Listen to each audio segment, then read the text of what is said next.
Hello, and welcome to the Logistics Management Podcast. My name's Jeff Berman. I'm Group News Editor for Logistics Management Magazine and the Peerless Media Supply Chain Group. Today, it's a real pleasure to welcome Tony Hatch back to our podcast.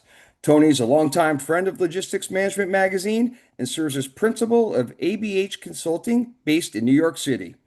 Tony has nearly 3 decades of experience in the freight, railroad, and transportation sectors, primarily as an analyst. In his role at ABH Consulting, he's been focused on the freight transportation segment, particularly surface transportation, and is well known for his knowledge of the intermodal sector, where the various modes of freight transport converge.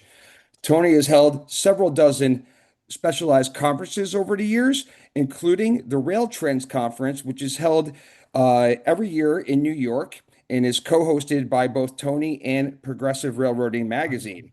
Prior to launching ABH Consulting, he was an analyst for Salomon Brothers, as well as Argus, Payne Weber, and NatWest Markets USA, before starting his own independent analyst and consultancy back in 1999. Hey, Tony, welcome back to the podcast. Hey Jeff, after reading that, do we have any time? I think we do. One thing I forgot to tell our audience, Tony, is that you are a big fan of the two-time defending World Series champion Los Angeles Dodgers, which is great, and congratulations. But your best player, Shohei Ohtani, is currently batting 240. So we'll have to do something about that. But Jeff, I should point out he was pitcher of the month last month. No, So, I understand. I understand. and we have I'm Mookie Betts sure, back. I'm sure the bat will come around. Yes, I think so too. Yeah, plenty of time. So, yeah, Tony, there's a lot of directions for us to go in. Why don't we sort of start at the top and simply with how you are viewing the current status, if you will, of intermodal volumes, carload volumes, and also service. We got 4 months of data, 4.5 months of data in the books at this point. Based on AAR data, carloads are up a little over 3.5% year to date. Intermodal is up a little less than 1%. And in total, North American carload intermodals, excuse me, carload and intermodal volume totals are up roughly 2%. So, what is the data telling us? How should we be looking at all that? So that's a really good point. I would say that while, on the face of it, if you're talking to people in other industries, overall up 2% isn't, I mean, it doesn't seem thrilling, but it's actually much better than we thought it was going to be, Hmm. going back to the turn of the year when everybody started making their full year guidance plans at the managements, and in their fourth quarter earnings in January. Uh, Part of that was, the great uncertainty in the economy. We didn't even count on the fuel price surge because of the war, but we knew Yeah. that we are still in, trade uncertainty, which was leading to, uncertainty in business development and capital expenditures. And we also had, we were coming off. The comparisons were going to get tougher from the big inventory surge that affected intermodal from various pre-buyings around the trade wars, Hmm. et cetera, and also lapping Canadian labor issues. So we expected, or the management's told us to expect, pretty modest first half, flat, hoping for flat was kind of one of the phrases you'd hear, and then maybe some better things in the second half of the year. So we've started off stronger. However, managements in the rail sector did not raise guidance. Some of them said the upper end of their range might be more likely, but nobody really was willing to take a stand and say, yeah, things have turned. I want to Okay. point out two things within the traffic, however. Um, One is that a large part of the traffic growth comes from grain. That's great business. It's good money. But it's not indicative of anything else but itself. Grain Hmm. moves to the beat of its own drummer, which could be drumming to weather issues, political issues, dollar strength, Canadian dollar strength or weakness, lots of different issues. And grain has been surprisingly strong, even though that money isn't trickling back down to the farmers so much. And so that the crop year is coming to an end at mid-year, and we sort of have to start all over again. It's not something you can say, like a hot product that's for sale, and there's no, it doesn't, maybe not sell forever, but the trend is likely to continue. We'll start completely from scratch. So with grain being strong, that's a great thing, but it's not particularly a thing that railroads have caused, or a market shift that is going to be permanent. especially with this uncertain trade war and whatever happens. When we're recording this, Jeff, you know that we're having that trade summit in Yep. China, so lots of things could change there. The other side is more positive, however, is that I think we can begin to call an inflection in the domestic container business, which is, so critical to the railroads. It's really the point, the very tipping point of the spear of their growth attempts. Railroads have about four ways, four big pillars of growth, and domestic intermodal is first and foremost. The others are industrial development, better short line cooperation, and now use of technology, both from an operational point of view, but that will lead to fewer derailments, which is something you can market, as well as new types of autonomous single stack container trains by parallel Okay. systems being tested. And so there may be a fifth pillar. We can talk about that in your later questions. But right now, the managements haven't changed. I'm very encouraged by, after like a 4+ year freight recession, that we may the green shoots that we've been seeing for a couple of months may actually be sprouting into trees. We've seen capacity come out of that market on the truckload side, Hmm. and we're seeing steady consumer demand. Lots of consumer uncertainty and worry, of course, higher fuel prices, but they're still buying things, and those things Yes. often come in containers or trucks. And I think we're beginning to see some shift back to rail, and they always lag in pricing. So in the second half of the year, as their contracts get written, you'll see some of that happen for rails too. So that's a really important thing. If rails are going to prosper in the rest of this decade and beyond, domestic intermodal has got to be cooking. No, that's a terrific point, and that raises a question that I had been wanting to ask you. Simply, amid these ongoing and also significant increases in fuel, going back to late February, early March, at the beginning of the Iran conflict, does it serve as a catalyst, a driver, if you will, to boost intermodal share? Is that apparent in any data? What needs to happen maybe to see a material boost led on by these crazy gains in fuel prices that we're seeing? So yes, you raise a very good point. I don't know if we can really see it in the data. I mean, if something is up a little more than you expected, what exactly caused it? They're not required, shippers aren't required to fill out that form. Yeah. Rail service has been holding at a pretty good level, and intermodal service at a higher level, right? So, Hmm. and it's been for a little while now. So people who split their logistics portfolio can shift a little more to intermodal, already under contract, because they're beginning to get confidence back. The fuel is definitely a big deal over time. Railroads are four times more fuel efficient, which means that they really, they like to sit below the trucking price at like 15% below. They both surcharge, right? So that still means the total cost to a shipper of using truck is going up, significantly relative to rail, and that's a positive thing. Um, we used to think that you wanted $80 oil because that was enough to really make the modal difference stark and apparent, but not too high to as to cause a recession and a Yeah. drop in spending. And so I think that's really more like 100 or 110 now. When you put a round number dollar price for oil, $100, $80, $50, those are all psychological things. We forget that when we used to say $80 oil back in the 2000s, that a lot of things have happened, including, inflation. So, I think current levels of oil price are at this point, it is a very good thing modally, and it does not appear to have cut off spending. There Okay. is a point in which people can't go out, right? And Yeah. uh, and so No. that will, we're not at that point. Absolutely. Yeah. And you were just talking about oil. I just looked it up. WTI crude at the moment is at $105.54 a barrel. It's up over $4 today. So Wow. not insignificant. And And just, there's also, Jeff, it's very well publicized. So if you're making logistical choices, you see that rail service is pretty good and not, and pretty stable. And you see one at $4 today. I mean, this is all the psychological impact of how you make decisions. Now, rail intermodal is contractual business, so we're seeing signs of it. Very little of it is spot, unlike on the over the road market. Hmm. So, the shift can't happen like overnight. You can see shifts of people again who have contracts across the modal spectrum. And so I think we're seeing that. But I think, there's a whole nother big leg to come in both price and volume in the second half of the year if all those conditions continue, which are not only the global conditions, but the rail service conditions. And I have no reason in the latter to think that anything will change. If not, actually, we might see improvement. Oh, no, no doubt about it. And just while we're on that intermodal track, Tony, two quick things that I was thinking about prior to this podcast that could really benefit, perhaps benefit intermodal. One is simply how manufacturing has come back from falling off the floor, if you will. If you look at the ISM data, manufacturing has seen gains over the last 4 months, January through April.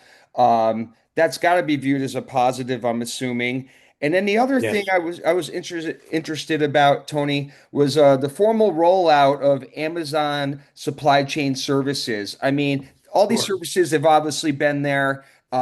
It's not, I guess what's new is they're kind of announcing to the market, like, hey, here we are, one-stop shop, sort of. You had mentioned in a recent research note you put out that Amazon does have 24,000 containers, a very large amount, and could very well bring new shippers to rail. So why don't we start with the second part first, that being Amazon, and then we can switch over to manufacturing for a moment.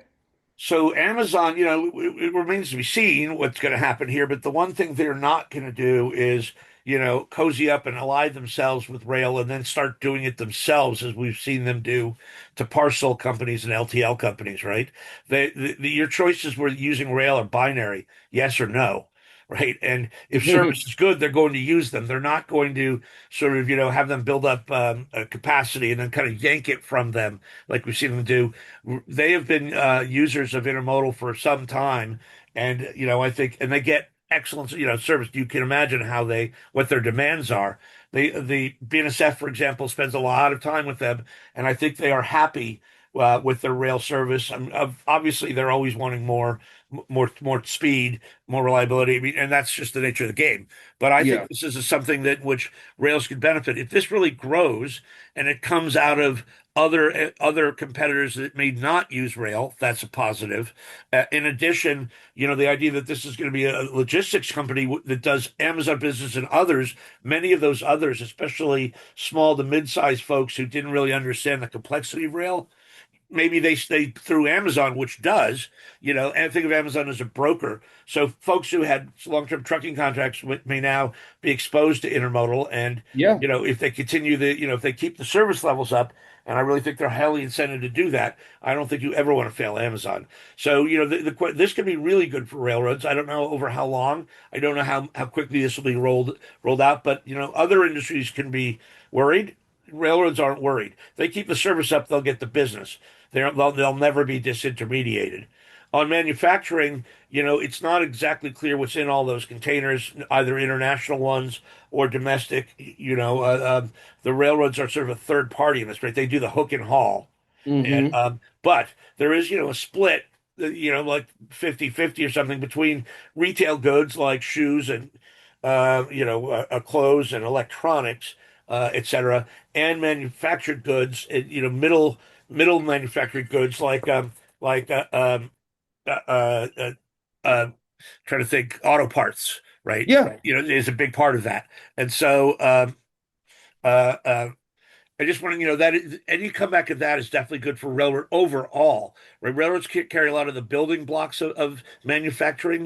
They carry steel, although that's not doing super well because of the housing. But they carry chemicals, which is doing fairly well. All the things that are manufactured themselves and go into further manufacturing, plastic pellets and whatnot. Yeah. So the health of that economy is very strong. They're in many ways railroads that derive demand. That is, they need their markets to work for them to carry more. There are areas where they can gain share. That's why I'm so excited about domestic intermodal. But this is, No. that's unambiguously a good thing if you see a continuation of that trend that you talked about. No, for sure. I mean, gosh, I feel like there's so much to talk about on the intermodal side, and we can just touch upon this part real quick. It's just simply yesterday's Supreme Court ruling in regards to broker negligence and what that might mean for motor carriers. This is coming at a time where a lot of capacity has already exited the over-the-road truckload market. And it's gonna require what could be viewed as a much more careful, watchful eye by industry stakeholders as it comes to carrier selection. And who knows, could lead to some modal shifts over to intermodal. But it's certainly, I don't know if it's quite the game changer that's being communicated, but it's not insignificant either. I mean, with your railroad through the railroad lens, how do you view yesterday's ruling? I agree with your assessment. There have been trends led by the government to reduce, bad actors in the trucking space. Certainly, some things I don't always agree with, but some of the things like, the immigration policies, removing driver pools. Um, there's lots of things, and then finally this. There was way too much truck capacity. We're still dealing with the ramifications of the pandemic, and one of the things when everybody bought a Peloton, a lot of millions of people. I mean, maybe not that number, but lots of folks went out there and bought a truck and moved those Pelotons, and then moved them back when everybody stopped using them, Yeah. and so. It had roiled and churned inventory policy, trade wars, and buying surges, and so you had pre-positioning inventory and stopping inventory with China decoupling, and that was moving the truck markets, but the trucks didn't go away, and so things like that ruling and other conditions of trucking regulation over the last several months have removed truck capacity to be a sustainable story for intermodal. You need to see demand. Demand is really going to drive this. Yeah. You move both sides of the equation. You can't, you can't just shrink the truck capacity and count on that forever. Because it doesn't take very long to get back. There's very little barrier to entry. So if you remove this, we've had excess truck capacity. It's been sort of measured since the end of 2022, according to JB Hunt, who really coined the term the freight recession. I Hmm. think we're pulling out of the freight recession right now. And one of the factors are all the pressures on removing excess truck capacity, and the Supreme Court added to that. Okay. Yeah. It's definitely interesting to say the least. So now, Tony, for what I guess I'll view as the main event of our conversation would be the amended application for the proposed Union Pacific Norfolk Southern merger. Wait, CN. wait, are they proposed? There's a merger? Oh, yeah. Well, I know I'm in the kidding. I past. haven't gone this long without talking about it in 9 months. No, I know. It's the topic du jour. More days than most, more days than not. That is, Yeah. and I just intentionally wanted to hold it uh, so we could talk about non-merger things to get our conversation going. As I was saying, both the CN and CPKC, whether it was through STB filings or just press releases, what have you, they have communicated their opposition to the deal, for example, as well as some other industry stakeholders. The filings are really interesting, to be honest. Yes. How do you view the amended application, I guess, in terms of the current state of things, the pushback? Where do we go from here? This has been really the conversation in this space for nearly a year now. So Yes. where do things stand? So I want to say, right before we get to this, I just want to add one last piece that would have been maybe the entire topic of our conversation under ordinary circumstances. This is going to be a really big year for Yeah, freight transportation. You're seeing Supreme Court moves on trucking, but we have USMCA, or as they call north of the border, Kuzma. yeah, July renegotiations, and I just want to remind listeners that rails are very trade, weighted. 50% of their business in some way or another is trade weighted. A big part of that, and a big part of the hope for growth plans were coming out of the NAFTA world that has yeah, been, turned upside down. So that, and in fact, a $30 billion merger, CPKC, was built on, the powerhouse that is the North American, economy. And if you're going to separate that into three pieces, that's unfortunate for them. And I think it's unfortunate for all of us. And so we yes, need to watch that while we're watching the machinations of Jim Vena and whatnot. To the merger, the STB has until May 30th, to approve, to accept the merger or not. They rejected the first one, as you all know. I thought that it took them a long time, and Union Pacific and Norfolk Southern, the applicants, often I'll just say UP, they have missed several of their self-imposed deadlines to get this in, but they took a careful one, which really seemed to directly answer the questions that the STB had about the first one. You wanted something on this terminal road in St. Louis. Here's a response, to the, et cetera. So my Hmm. gut feel tells me that this one will be passed. This is what we're dealing with here is the way into the big boxing match, the championship match, the main event. UP did not make weight the first time. I Yeah. think they'll make weight this time, and then we can get into other issues. I think the STB signaled very clearly that the main event is where we'll discuss whether or not this merger enhances competition. That's the critical phrase from the new rules, which are 25 years old but have never been tested. They Yes. the Whether those numbers of growth numbers, a lot of it being intermodal, most of it being intermodal, are actual and achievable, or are they, as Keith Creel of CPKC says, aspirational? Those Hmm. kind of debates are for the main event. This is to see if they've given enough data. They gave data on the merger agreement, so we know what the walkaway conditions might be. They're still very vague. One of them is if benefits or remedies, concessions come up to $750 million, a number that seems to be a magic number in Omaha because that same figure has been used several times, given to shippers, taken from shippers, and now, if given back to shippers, could cause a walkaway and a $2.5 billion payout. But we Yeah. don't know if that's a gross number, a net number. Is that just pricing concessions, or does that include you're trying to estimate the costs of additional switches? I don't know how we achieve knowledge of that. But I think we're going to get this application passed, and then so in the beginning of June, we start the main. The bell rings for round one. Yeah. It'll take us all the way into the third quarter, or maybe the fourth quarter, maybe even possibly the beginning of 2028. Um, and then there's lots of things that UP has to do. But before I just pass on that, I will tell you that I've gotten a little bit of pushback on that. I was just at a big rail conference, kind of a great old timers conference with four former presidents or CEOs Hmm. in place, and several railroads have said that they thought the data was compiled elegantly in the way it looks. Here's the question, SCB, you gave me, here's my answer. But if you went within the data, it's not actually complete. And a lot of that is potential market share data that was with an expert witness who refused to participate. There may be actually some pushback. It is not a zero chance this gets rejected based on that. And I can't really comment on, I don't really understand the issue yet. So Sure. there's also a chance it could be accepted, but you must, with a condition. So the clock won't have started yet.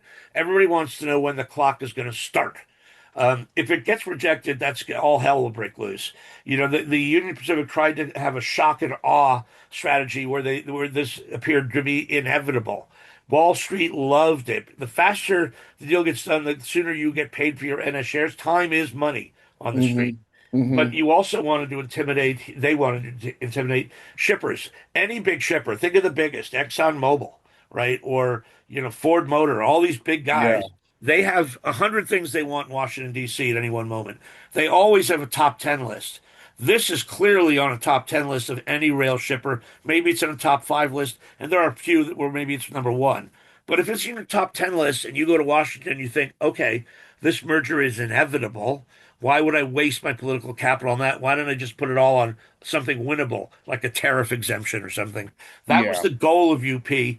The longer this takes, the more people are coming out of the woodwork to be vocal in opposition. For example, CSX, a railroad that was heretofore neutral since they can't buy it. They're not going to buy BN, right? Yeah. So they have come out, saying the data is insufficient. CN was very polite in its opposition, less polite now. Yes. BNSF was always, pretty aggressive, and CPKC was by far the most. Now you're really getting, sort of a gang of four, and it's going to be really interesting times. Yeah. No doubt about it. A great assessment. Tony, just In the few minutes that we have left, I missed a question. It just service related that I wanted to circle back to. Roughly, like it must have been about a year ago when you and I had a conversation. You had said at the time that service has been showing improvement and does not represent as much of a concern as it once did, while a larger concern remains demand for future volume growth, which you addressed earlier in this conversation. I guess I just was curious, does that thesis sort of still hold true, or have there been, and as far as you can tell, any service shifts that are notable or that people should be monitoring or thinking about? There have services stay, sadly, that stays true. That, we have a little more optimism maybe on demand, little bit of signs of some things, and I said not enough for the railroads to call it. Service remains flat at a high level. I wish it would had improved more, but you're not hearing service complaints at the STB. Of course, they don't have the time to hear them, but basically the metrics that we see are slightly better across the board. Safety is at a very good level. I think there's never a goal line when it comes to safety and service operational stuff because they always Yeah, have to pass it. The goal line keeps moving, and that's good. But right now it's at a pretty good level.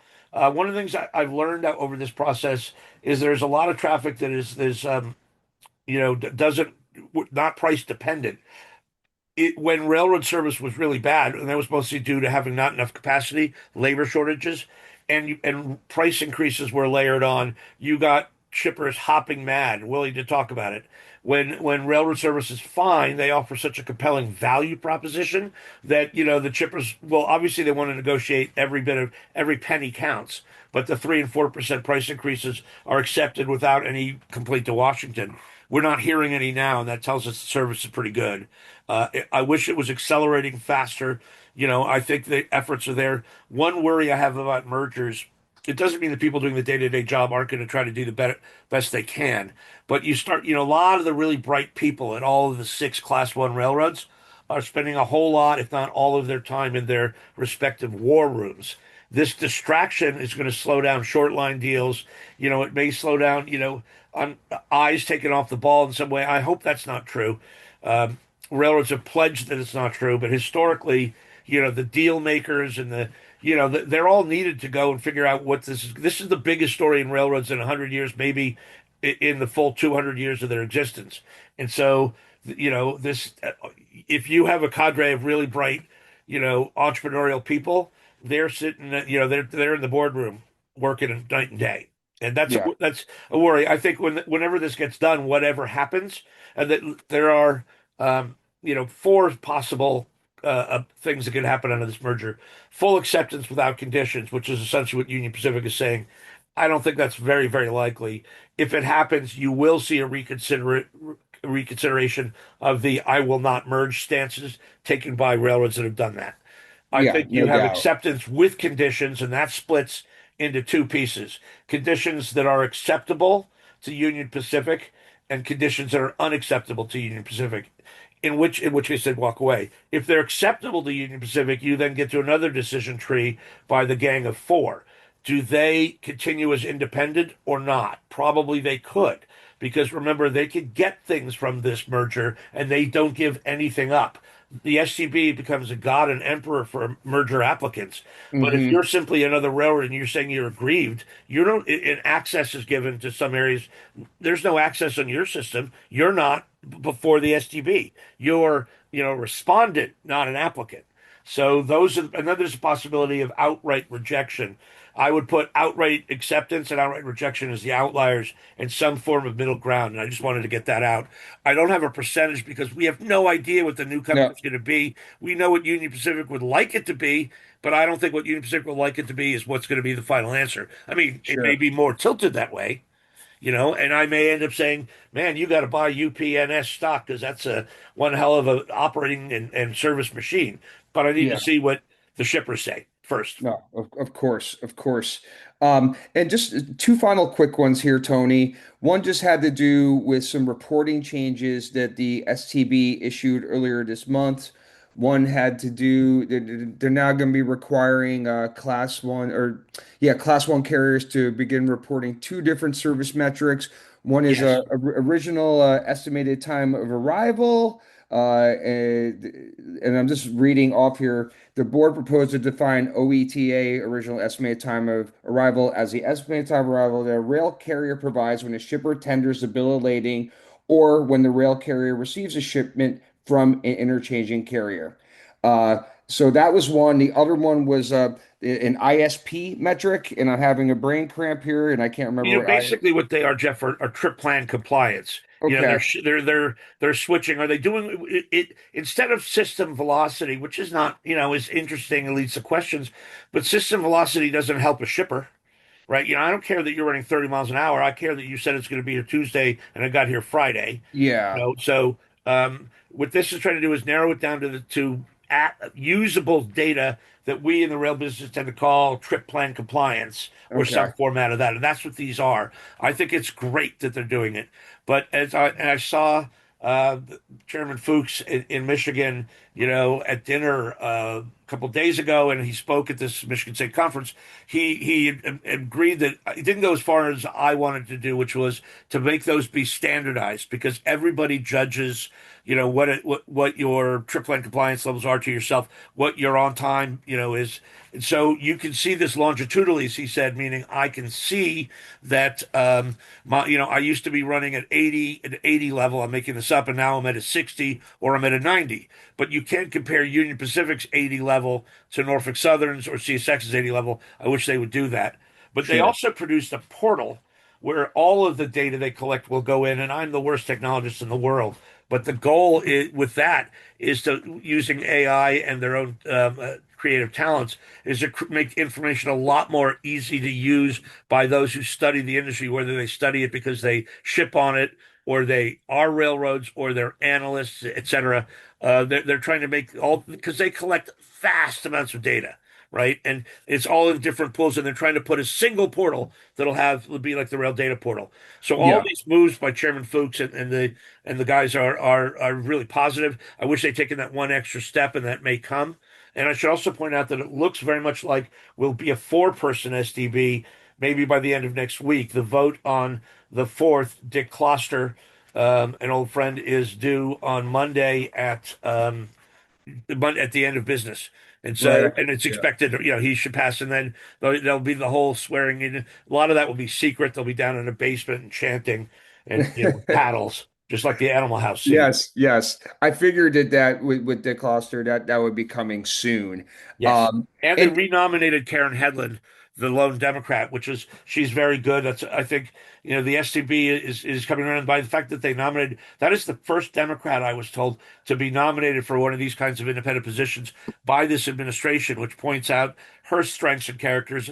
It points out also how nonpartisan rail research is, right? This is business to business. This is not drilling in a national park. But it also, yeah, unfortunately, points out the sadness of the current political situation when, what are we, a year and a half in, and there's been one Democrat nominated. There's supposed to be two Democrats on the board. The that's board of right. 32. So, that's sort of a sad situation. But Karen Headland is terrific, and she will be very helpful in this process. And I expect when all is said and done that this will be a 4-0 vote wherever it goes. Great, great. And then just lastly, Tony, and I guess I glossed over it because we've covered a lot of ground here. Just as you were to take a quick look at rates, pricing, year to date, where do things kind of stand on that front? If you were to, based on the commentary of earnings season, for example, from Q1. So, they don't produce the same kind of data that allows to have a better guesstimates as they used to, but partially because, as the ex chief marketing officer of CSX said in that Michigan conference, Clarence Gooden, he goes, we were producing it, Wall Street loved it, but who's listening? Shippers. So, you shouldn't be Yeah, tipping your cards too much, in the game, broadcasting your poker hand on TV and then going to sit down at the table. But railroad pricing has been approximating rail inflation, which has been increasing because of the labor contracts. And I don't see any reason, as the economy holds and volumes get better and service stays good, for that to change. And in fact, pricing should look brighter because intermodal pricing, it was the last leg to move on the highway. Your first thing is going to be spot truck and then contract truck and then intermodal. And we haven't really seen that yet. So that's been a depressant to the overall price story for railroads for a little while. If railroads can hold off on, because they're all contract, if we see a sharp decline in trucking rates and whatnot, railroads can stay a little bit immune to that for a short period of time. But in a 4-year recession, there were lanes where all of a sudden rail intermodal was pricing higher than trucking, which means they're not going to get the business. So, they had to adjust. And now hopefully we are within sight of adjusting back in the other direction. Yeah, no doubt about it. Oh, great. All right, listen, Tony, this brings us to the end of our allotted time for today's podcast. I believe it's the sixth or seventh time you've come on, so thanks for that. Um, Absolutely. and on behalf of the Logistics Management Magazine and the Peerless Media Supply Chain Group, just thanks again. For those of you listening in, I encourage you to please sign up for our podcast. Simply go to wherever you get your podcast and punch in the Logistics Management Podcast, and it will pop right up. Also, please feel free to give us a follow on Twitter, simply at LogisticsMGMT, and we're on LinkedIn as well. You can find us there for our weekly newsletter. It's called This Week in Logistics, shamelessly copying This Week in Baseball, Tony. Um, So I also want to make a plug to for those listeners who wanted to come to Rail Trends in yes. November in New York, railtrends.com. And Jeff, where are you going to watch the Ranger playoff game tonight? Trick question. I see what you did there. Yeah, Uh, listen, I feel your pain. But Yep. No, but I will be watching a Knicks game soon. They just need an opponent. So yeah, that's encouraging. So we'll see what happens. But it's awesome to catch up with you as always, Tony, and I really appreciate the time. I love these. So hopefully 7 more in the future. That's right, you got it. All right, thanks everyone. Have a good day, and we'll talk to you real soon.